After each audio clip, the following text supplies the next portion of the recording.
Hello, നമുക്ക് ദേ ഈ ഒരു പെയിൻറ്റിംഗ് ഒന്ന് വരച്ചാലോ? ഇത് പാർട്ട് 1 വീഡിയോ ആയതുകൊണ്ട് തന്നെ ആകാശമാണ് നമ്മൾ ഇന്നത്തെ വീഡിയോയിൽ പെയിൻറ്റ് ചെയ്യാൻ പോകുന്നത്. ആകാശം വരക്കാനായിട്ട് സ്കൈ ബ്ലൂ കളറാണ് നമ്മൾ ഉണ്ടാക്കിയെടുക്കേണ്ടത്. ലൈറ്റ് സ്കൈ ബ്ലൂ കളറല്ല വേണ്ടത്, കുറച്ച് ഡാർക്ക് ആയിട്ടുള്ള കളർ തന്നെയാണ് വേണ്ടത്. ഞാൻ സാധാരണ വെർമീലിയൻ ബ്ലൂവും അതുപോലെ തന്നെ കുറച്ച് വൈറ്റും കൂടി മിക്സ് ചെയ്തിട്ടാണ് ഈ ഒരു ബ്ലൂ കളർ ഉണ്ടാക്കിയെടുത്തിരിക്കുന്നത്. രണ്ടും മിക്സ് ചെയ്തിട്ട് അങ്ങനെ അപ്ലൈ ചെയ്തതല്ല. വെർമീലിയൻ ബ്ലൂ കുറച്ച് അപ്ലൈ ചെയ്തു, അതിലേക്ക് കുറച്ച് വൈറ്റും കൂടി മീതേക്ക് അപ്ലൈ ചെയ്തിട്ട് ബ്ലെൻഡ് ചെയ്ത് ഇങ്ങനൊരു കളർ ഉണ്ടാക്കിയെടുത്തു. ഇനി ഈ മേഘങ്ങൾ വരക്കുന്നതാണ് പലർക്കും ബുദ്ധിമുട്ടുള്ളൊരു കാര്യം. എനിക്കും അത് അങ്ങനെയൊക്കെ തന്നെയായിരുന്നു കേട്ടോ. ഇപ്പോൾ വലിയ കുഴപ്പമില്ലാണ്ട് എനിക്കത് വരക്കാൻ പറ്റുന്നുണ്ട്.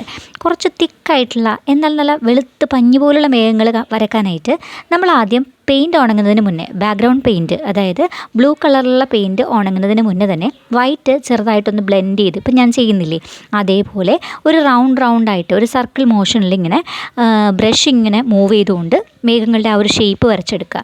താഴെയുള്ള പെയിൻറ്റ് ഉണങ്ങുന്നതിന് മുന്നെയാണ് നമ്മളിങ്ങനെ ചെയ്തത്. അപ്പോൾ അതുകൊണ്ട് തന്നെ ഫസ്റ്റ് റൗണ്ട് അടിക്കുമ്പോൾ അത്ര വെളുത്ത കളറൊന്നും കിട്ടില്ല. കൊടുത്തിരിക്കുന്ന വൈറ്റ് കളർ കുറച്ച് ട്രാൻസ്പെറൻ്റ് ആയിട്ട് ഫീൽ ചെയ്യും. ഇത് തന്നെയാണ് നമുക്ക് വേണ്ടത്. എന്നിട്ട് രണ്ടാമത്തെ റൗണ്ട് അപ്ലൈ ചെയ്യുമ്പോൾ ഏതൊക്കെ ഭാഗത്താണോ തിക്നെസ് വേണ്ടത് അവിടെ മാത്രം അപ്ലൈ ചെയ്ത് കൊടുക്കുക. ഇപ്പോൾ ദേ കുറച്ച് മേഘങ്ങളൊക്കെ ഉള്ള ഒരു ആകാശം റെഡി ആയിട്ടുണ്ട്. തീർന്നിട്ടില്ല കേട്ടോ, ആകാശം മാത്രമല്ലേ വരച്ചിട്ടുള്ളൂ. ബാക്കി ഭാഗം അടുത്ത ഷോർട്സിൽ വരുന്നുണ്ട്. അപ്പോൾ ബൈ.